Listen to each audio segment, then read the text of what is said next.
అప్పుడు ఆ 120 పేజీల పుస్తకం రిలీజ్ చేద్దామనే ఉద్దేశంతోనే సార్ కవర్ పేజీ రిలీజ్ చేశాడు, పత్రి మేడం పుస్తకం రిలీజ్ చేసింది.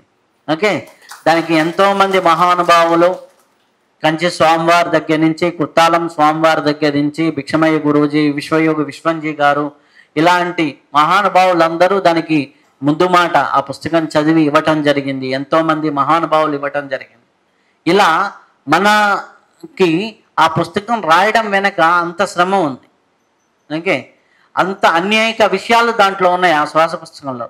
ఇప్పుడు మీరు ఆ పుస్తకం పట్టుకొని శ్వాస మీద ధ్యాస అంటే ఏంది, అదేంది ధ్యానమా అంటే, ఇదిగో ఇన్ని రకాల ఇంతమంది మహానుభావులు దీని గురించి చెప్పారు అని అథెంటికేషన్గా చెప్పడానికి మీ చేతిలో ఒక భగవద్గీత లాంటి పుస్తకం అది. సార్ అడిగింది కూడా అదే, శ్వాస మీద ధ్యాస పెట్టే వాళ్ళకి ఒక భగవద్గీత లాంటి పుస్తకం కావాలని.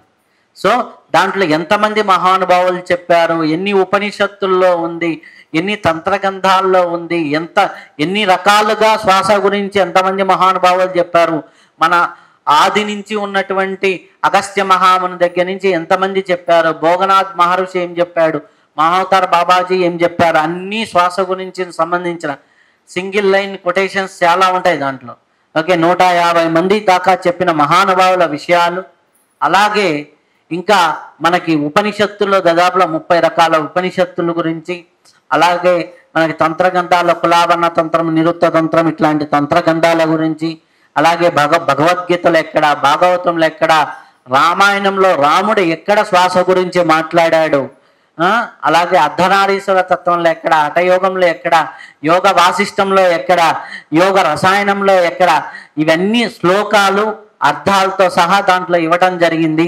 దీంట్లో నా నాలెడ్జ్ అంటూ ఏమీ లేదు, అక్కడ ఉన్న నాలెడ్జ్ని తీసుకొచ్చి ఇప్పుడున్న దానికి అనుగుణంగా చేయటం తప్పితే, ఇప్పుడు ఎవరు పుస్తకం రాసినా వేదంలో లేని విషయాన్ని ఎవడు రాయలేడు, మనకి యోగులు చెప్పని విషయాన్ని కొత్తగా ఎవడు రాయలేడు.